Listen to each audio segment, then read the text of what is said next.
देखिए, राज्य सरकारें जितनी है वो सब आ सकती हैं, उनके पास हमेशा ऑप्शन होता है। हाँ। दूसरी, हम तो पूरा प्रॉपर प्रोसेस से आए हैं। दूसरी बात मैं आपसे कहना चाहता हूँ कि इंडिविजुअल कोई व्यक्ति आना चाहता है तो रीड आर्टिकल 32 उसमें, जो हमारा भारत का कॉन्स्टिट्यूशन देता है, और स्टेट है तो आर्टिकल 226 है। किसी भी व्यक्ति के पास में डायरेक्टली या इनडायरेक्टली यदि उसके राइट का वायलेशन हो रहा है, डायरेक्ट आ सकता है। दूसरी बात। तीसरी बात, अब वो रीट में आना चाहता है, एप्लीकेशन में आना चाहता है, कैसे आना चाहता है उसका अलग होता है। रीट आएगी तो एक प्रॉपर फॉर्मेट में होगी, उसका आपका कॉस्ट भी थोड़ा ज्यादा होगा। एप्लीकेशन आएगी तो 2-4 हजार रुपए, जो भी 1000-2000 लेते होंगे लोग आइडिया से, तो अलग टाइप से हो जाएगी। तीसरी बात इसके साथ में, एसोसिएशन आना चाहता है तो एसोसिएशन आ जाए। जैसे यूपी का एसोसिएशन हमारे पास है, कई सारे राज्यों का एसोसिएशन है, तो एसोसिएशन आना चाहते हैं तो एसोसिएशन अलग तरीके से आ सकता है। तो एसोसिएशन के आने के एक फायदे होते हैं कि वो अपने ग्रुप की आवाज को उठा लेता है, और एसोसिएशन के आने में अब उसके अलग से भी लोग आ सकते हैं। उसमें क्या हो गया, एसोसिएशन आ गया, क्या हो गया, कौन सी बड़ी चीज है। हमारे पास यूपी के एसोसिएशन भी है, हर जिले से भी है, और प्रत्येक पटिशनर भी है, उसमें क्या है, वो तो सब आ सकते हैं। तो इस तरह से भी व्यवस्था बन सकती है। तीसरा है कि आपको एक तो पार्टी बनना होता है, इम्प्लीमेंट ऑफ एप्लीकेशन जो होता है। दूसरा होता है कि पिटीशन होती है, आपको पिटीशन फाइल करना है तो एक अलग फॉर्मेट प्रोसेस है, और ऐसे आना अलग प्रोसेस है जी। अब सर मूल प्रश्न एक और निकल कर सामने आता है, इसी के साथ जो शिक्षकों से जुड़ा हुआ है, शिक्षकों के वरीयता को लेकर के जो सवाल उठ रहा है। तो जो आपने पहले कहा था कि वरीयता के आधार पर प्रमोशन होते हैं, क्या चीज, तो जैसे शिक्षा गारंटी गुरुजी वाले जो मैटर के लोग हैं, इनको तो 2010 के बाद ही तो इन लोगों को रेगुलर किया गया है, और उसके बाद से ये लोग आए हैं। तो इनका अपना अलग मुद्दा है। जब हम लोग 2010 के बाद से ही रेगुलर किए गए और उसके बाद आरटीई एक्ट आया, तो हम तो कैसे फिर हम इससे अलग हो सकते हैं, और उस समय आरटीई नहीं लिया गया। देखिए, मैं एमपी के राज्य की बड़ी सारी केसेस लड़ता हूँ, टीचरों की खासकर। मैं आप लोगों के माध्यम, आज भी मेरे पास जैसे रीवा से बहुत सारे फोन आए थे, उन लोगों का जो मेन पॉइंट है, मेजर पॉइंट है, उसमें बड़ी स्पष्ट बात 2-3 थी कि सर जैसे मेरा कोर्ट में केस चल रहा है, और उसके बाद हमें अब पूरे राज्य ने शिक्षकों का वो ले लिया है, डेटा ले लिया है। कुछ उसमें 10वीं पढ़ाने वाले टीचर हैं, कुछ 12वीं भी पढ़ाने वाले हैं, कुछ लैब वाले भी हैं। मैं आपसे ये कहना चाहता हूँ कि आप सब लोगों का ग्रेवियांस हमारे अंडर में है प्रोसेस में, कि आपको अलग से किया जाए। पर यह भी ध्यान रखना कि पिटीशन कोई फाइल्ड नहीं है। आप लोग जो लोगों की 10वीं डायरेक्ट नियुक्ति की गई है और उनसे टेट लिया जा रहा है, तो वो जजमेंट के थोड़ा सा आगे से हो रही चीजें, तो यह ध्यान रखना कि आप लोग भी पिटिशनर बन जाए, कहीं से भी आइए, आ जाइए आप लोग भी कहीं। और ये 13 तारीख के पहले सबको हो जाने की आवश्यकता, 13 तारीख के बाद चीजें बिल्कुल ही बदल जाएंगी, यह भी देने समझने की आवश्यकता है। इसी के साथ में नेक्स्ट पॉइंट, जो प्रमोशन हो रहा है, प्रमोशन दो तरीके से। अभी बीच बीच में राज्य सरकारों ने, जब से कोर्ट का ऑर्डर आ गया, सिविल अपील नंबर 1385/2025, इसके ऑर्डर आने के बाद से जो प्रमोशन भी हो रहा है, टेट के जिसने क्वालिफाइड किया है, मतलब वही बस एलिजिबल हो रहा है, बाकियों को एलिजिबल नहीं किया जा रहा है।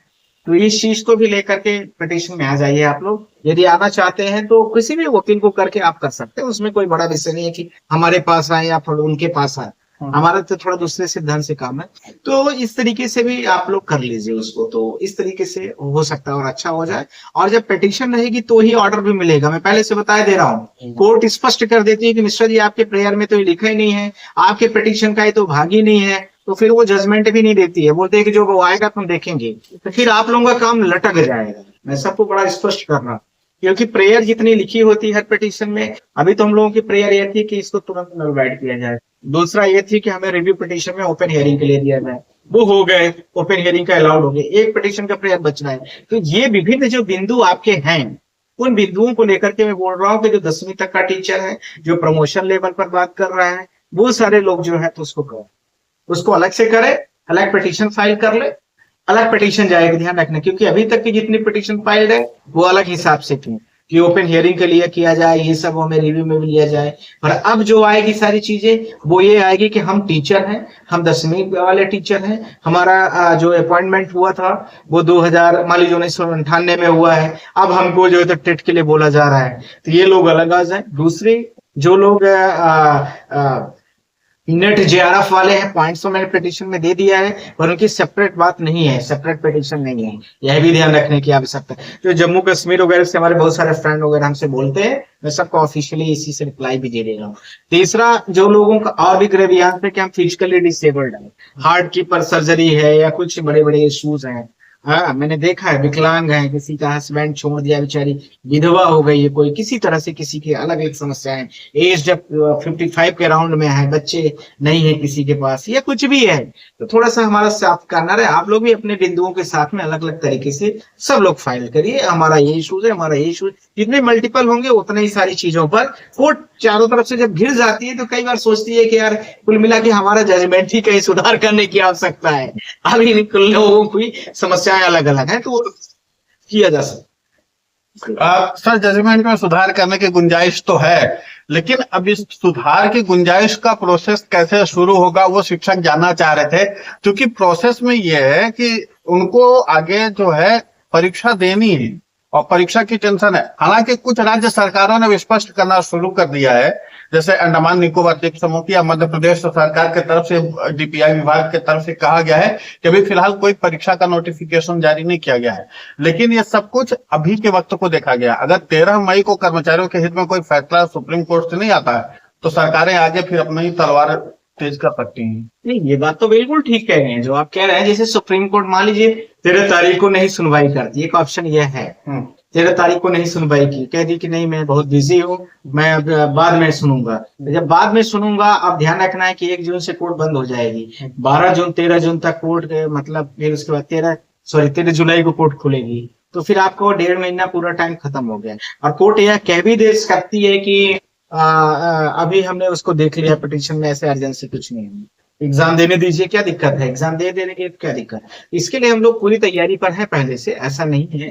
दूसरी बात है कि जब शिक्षक सब तरह से चारों तरफ से उनके पॉइंट्स भी रहेंगे, मल्टीपल पिटीशन रहेंगे, तो हम लोगों को मजबूती रहती है। सर 50-50 रिव्यू पिटीशन लगी है, कुछ बोलने के लिए भी तो हक होना चाहिए। अब आप लोग सोचते हैं कि चलो एक टीचर ने कर दिया, एक ग्रुप ने कर दिया, हम जो होगा सबका होगा। मुझे बहुत सारे लोगों ने ऐसे जवाब दिया है, हाँ अपना पैसा क्यों लगाए, तो ना लगाओ, कौन कह रहा अपना पैसा लगाओ, आप इंडिविजुअल लड़ जाओ, इन पिटिशनर इन पर्सन भी तो होता है, अपने तरीके से लड़ जाओ, उसमें कौन सी बड़ी चीज है।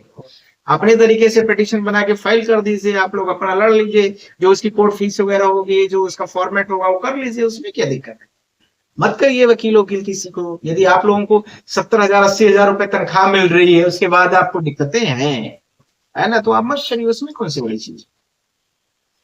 बिल्कुल सर, तो फिलहाल जो इंटरव्यू का इंतजार था लोगों को, आपके इंटरव्यू का इंतजार था, तो उसमें से यह था कि आप सर संकट मोचन बने, और आपने जिस तरीके से पिछले इंटरव्यू में कह दिया था कि जब ऑर्डर आएगा तो इन बातों को रखा जाएगा, वो बातें सारी सच साबित हुई। तो तमाम शिक्षकों की ओर से, हमारी ओर से भी आपका बहुत बहुत शुक्रिया, बहुत बहुत धन्यवाद कि आपने व्यस्ततम समय में से और आज छुट्टी वाले दिन भी समय निकाल करके हमको थोड़ा सा दिया, इसके लिए बहुत बहुत शुक्रिया, बहुत बहुत धन्यवाद सर। थैंक यू, आप सबको बहुत बहुत शुक्रिया, प्लीज थैंक यू।